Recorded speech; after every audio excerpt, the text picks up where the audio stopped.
સુરતનો બદમાશ porn film જોઈને પછી રસ્તે નીકળતી યુવતીઓની કરતો હતો છેડતી, પોલીસે કાઢ્યું સરઘસ। સુરત ઉધના વિસ્તારમાં બે કિશોરી તથા યુવતીઓની સરા જાહેર છેડતી કરનારા બદમાશને 24 કલાકમાં પોલીસે પકડી પાડ્યો। 19 વર્ષનો યુવક આ વિસ્તારમાં ફરીને રોમિયોગીરી કરતો હતો, તેની વિકૃતિ સીસીટીવીમાં કેદ થઈ હતી। પોલીસે તેના મોબાઈલમાંથી પોર્ન ફિલ્મો મળી આવી છે। આરોપીને સાથે રાખીને પોલીસે સમગ્ર વિસ્તારમાં સરઘસ કાઢીને તેને ક્યાં ક્યાં છેડતી કરી પંચનામું કર્યું। આ દરમિયાન 5-5 ફૂટના અંતરે યુવતીઓની છેડતી કરનારને એક ડગલું ચાલવામાં પણ ફાફા પડી ગયા। પોલીસે બરાબર સરભરા કરીને કાયદાનો પાઠ ભણાવ્યો। પોલીસ પૂછપરછ દરમિયાન આરોપીએ નફટાઈપૂર્વક જવાબ આપતા કહ્યું હતું કે તે જ્યારે કોઈ છોકરીને જુએ છે ત્યારે કંઈક થઈ જાય છે। આરોપી 2 કલાક પહેલા આ વિસ્તારમાં આવીને ફરી રહ્યો હતો। 2 કલાક સુધી તે કયા વિસ્તારમાં ફર્યો છે? સુરતના ભેસ્તાનમાં વટ પાડનારને પોલીસે ચટાડી દીધી ધૂળ। સુરતની ભેસ્તાન પોલીસે 4 રીઢા ગુનેગારોનું ફુલેકું કાઢ્યું। જે વિસ્તારમાં વટ પાડી રોફ જમાવતો હતો ત્યાં જ પોલીસે ગુનેગારોને ધૂળ ચંટાડી। પોલીસની ઝપેટમાં આવેલા આરોપીઓ દ્વારા સામાન્ય બાબતમાં હુમલો કરવામાં આવ્યો। જો આ શખ્સો ગુનાહિત ઇતિહાસ ધરાવે છે, ચારેયની સામે પહેલા પણ 1 કરતાં વધુ ગંભીર પ્રકારના ગુના નોંધાયેલા છે। વટ પાડવા માટે પોતાના વિસ્તારમાં આ શખ્સો લોકો પર નાની બાબતમાં હુમલા કરતા, જોકે પોલીસે તમામને દબોચી લીધા હતા। બરાબરની સરભરા કરી હતી। જ્યારે આ શખ્સોને પોલીસ તેમના જ વિસ્તારમાં લઈને નીકળી ત્યારે આરોપીઓને ચલાવવામાં પણ તકલીફ પડી રહી હતી, જેને જોતા પોલીસે બરાબરનો પાઠ ભણાવ્યો હતો તે વાત સ્પષ્ટ થઈ ગઈ। લોકો જાતિના દાખલા માટે ડખે ચડ્યા, તંત્રના બાપે વાલીઓએ બાળકોને સ્કૂલ મોકલવાનું ટાળ્યું। મહીસાગરના ખાનપુર તાલુકામાં આદિવાસી લોકો જાતિના દાખલાને લઈ આંદોલન પર ઉતર્યા છે। જાતિનો દાખલો ન મળતા આદિવાસીઓ પોતાના બાળકોને અભ્યાસ કરવા માટે શાળાએ નથી મોકલી રહ્યા, જેના કારણે ગામની શાળાના રૂમ ખાલીખમ અને રૂમમાં માત્ર શિક્ષક જોવા મળ્યા તો કેટલીક શાળામાં માત્ર 2 જ વિદ્યાર્થી દેખાયા। 24 દિવસ થયા હોવા છતાં પણ આદિવાસી લોકો પોતાના બાળકોને અભ્યાસ અર્થે શાળાએ નથી મોકલી રહ્યા। વાલીઓ પોતાની વાત પર અડગ રહી કેટલીય શાળાઓમાં બાળકોની હાજરી 0 જોવા મળી રહી છે।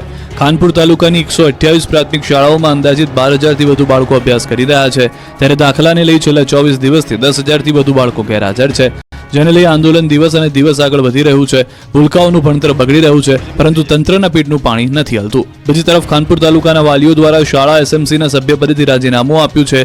લગભગ ખાનપુર તાલુકાની 10થી વધારે પ્રાથમિક શાળાના એસએમસીના અધ્યક્ષ સહિત સભ્યો દ્વારા રાજીનામું આપતા ફરી એક વખત જાતિના દાખલાને લઈને વિરોધનો વંટોળ ઉગ્ર બન્યો છે। બાળકોને જ્યાં સુધી દાખલા નહીં મળે ત્યાં સુધી આંદોલન ચાલુ રહેશે તેવી પણ ચીમકી ઉચ્ચારી છે। ચાઇનીઝ દોરી અને તુક્કલ વેચતા લોકો પર તવાઈ। ઉત્તરાયણ પૂર્વે પ્રતિબંધિત ચાઇનીઝ દોરીના કાળા કારોબાર પર પોલીસે તવાઈ બોલાવી। સુરેન્દ્રનગરની દસાડા પોલીસે પ્રતિબંધિત ચાઇનીઝ દોરીના જથ્થા સાથે એક શખ્સને ઝડપ્યો। પોલીસે બાતમીના આધારે વોચ ગોઠવી ચાઇનીઝ દોરીના 48,000 રૂપિયાના 480 નંગ ટેલર અને કાર સહિત કુલ રૂપિયા 1,98,000નો મુદ્દામાલ કબજે કરી કાર્યવાહી કરી। દસાડા હાઈવે પરથી કાર ચાલક દશરથભાઈ રાવળવાળાને ઝડપી પાડી કાયદેસરની કાર્યવાહી હાથ ધરી। તો વડોદરાના માંજલપુરમાં ચાઇનીઝ તુક્કલના જથ્થા સાથે 2 ઝડપાયા। માંજલપુર પોલીસે બંને શખ્સોને ઝડપી કાર્યવાહી કરી। મહત્વનું છે કે માંજલપુરમાં બંને ઇસમો પ્રતિબંધિત ચાઇનીઝ તુક્કલનો જથ્થો વેચવા ફરતા હતા। પોલીસે 90,000ના મુદ્દામાલ સાથે કેવુર પટિયાર અને આશીષ પંચાલની ધરપકડ કરી। પ્રતિબંધિત ચાઇનીઝ તુક્કલનો જથ્થો અમદાવાદના વિપિન નામના ઈસમે મોકલ્યો હતો। પોલીસે ચાઇનીઝ તુક્કલનો જથ્થો મોકલનાર વિપિનને વોન્ટેડ જાહેર કર્યો છે। અમદાવાદમાં ફ્લાવર શોની ટિકિટના દર નક્કી કરાયા। ફ્લાવર શો પ્રવેશ ટિકિટના દર ફ્લાવર શો શનિ અને રવિવારે 100 રૂપિયા ચૂકવવા પડશે। સોમવારથી શુક્રવાર 75 રૂપિયા નક્કી કરાયા। 2024માં સોમવારથી શુક્રવાર 50 રૂપિયા ટિકિટ હતી। શનિવાર અને રવિવાર 75 રૂપિયા હતા। જે આગામી 1 જાન્યુઆરી 2025ના રોજ થશે ફ્લાવર શો શરૂ। રાજ્યના મુખ્યમંત્રી ભૂપેન્દ્ર પટેલ ફ્લાવર શો ખુલ્લો મૂકશે। અંદાજિત 15 કરોડના ખર્ચે ફ્લાવર શો 2025માં યોજાશે। સવારે 8 થી 9, રાત્રે 10 થી 11 પ્રાઇમ સ્લોટ રખાશે। આ વ્યક્તિ માટે ટિકિટ 500 રૂપિયા રાખવામાં આવ્યા છે। હવે ફ્લાવર શોની ખુશ્બુ લેવી મોંઘી પડશે। કાંકરિયા કાર્નિવલ પહેલા સારા સમાચાર। કાંકરિયાની અટલ અને સ્વર્ણિમ ટ્રેન ફરી શરૂ થશે। થોડા દિવસમાં શરૂ થશે અટલ ટ્રેન। કાર્નિવલના મુલાકાતીઓ ટ્રેનની મજા લઈ શકશે। હરણી દુર્ઘટના બાદ ટ્રેન બંધ કરી દેવાનો થયો હતો નિર્ણય। જરૂરી મંજૂરીની પ્રક્રિયા પૂર્ણ થતા હવે ફરી ટ્રેન શરૂ થશે।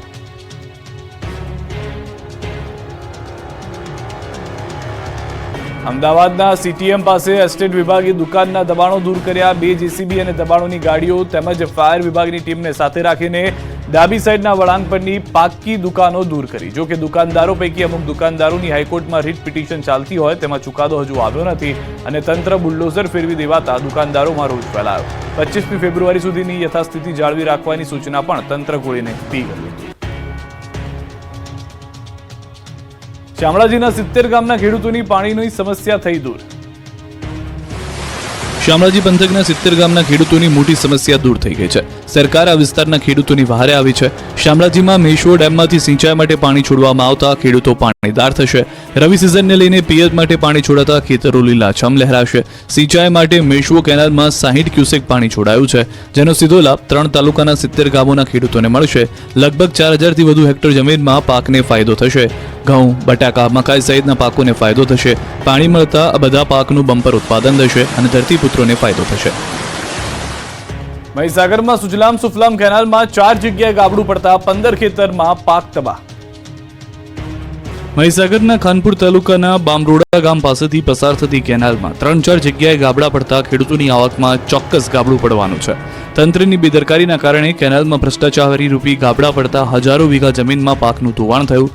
સુજલામ સુફલામ કેનાલમાં લીકેજ થતા નીચાણવાળા વિસ્તારના ખેતરમાં નર્મદાના પાણી ફરી વળ્યા. આ ઘટનાને પગલે કેનાલની આસપાસમાં આવેલા 10 થી 15 ખેતરમાં વાવવામાં આવેલા ઘઉં, ચણા અને મકાઈના પાકનો શોથ વળી ગયો.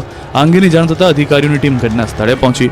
મહત્વનું છે કે સુજલામ સુફલામ કેનાલ મારફતે રાજ્યના 9 જિલ્લાઓમાં સિંચાઈ માટે પૂરું પાડવામાં આવે છે. હાલ આ કેનાલમાં 600 ક્યુસેક પાણી છોડવામાં આવેલું હતું. જોકે લીકેજ ઘટનાને પગલે તાત્કાલિક અસરથી પાણી છોડવાનું બંધ કરવામાં આવ્યું હતું. તો પાક ઉપર કેનાલના પાણી ફરી વળતા ખેડૂતોએ રાતા પાણી રડવાનો વારો આવ્યો છે. દિલ્હી મુંબઈ કોરિડોર પ્રોજેક્ટનો દાહોદના 14 ગામના લોકોએ વિરોધ કર્યો. દિલ્હી મુંબઈ કોરિડોર પ્રોજેક્ટના કારણે 14 ગામોમાં 17 મૂળભૂત સુવિધાઓ છીનવાઈ હતી. જેનેલી ગામના લોકોએ 2 વખત આ મામલે રજૂઆત કરી. કોઈ ઉકેલ ના આવતા ગ્રામજનો દ્વારા બીજી કોરિડોર કામગીરી બંધ કરી ફરી ત્રીજી વખત રજૂઆત કરતા અંતે 17 માંથી 16 માંગણીઓની સર્વાનુમતે સ્વીકાર કરવામાં આવ્યો.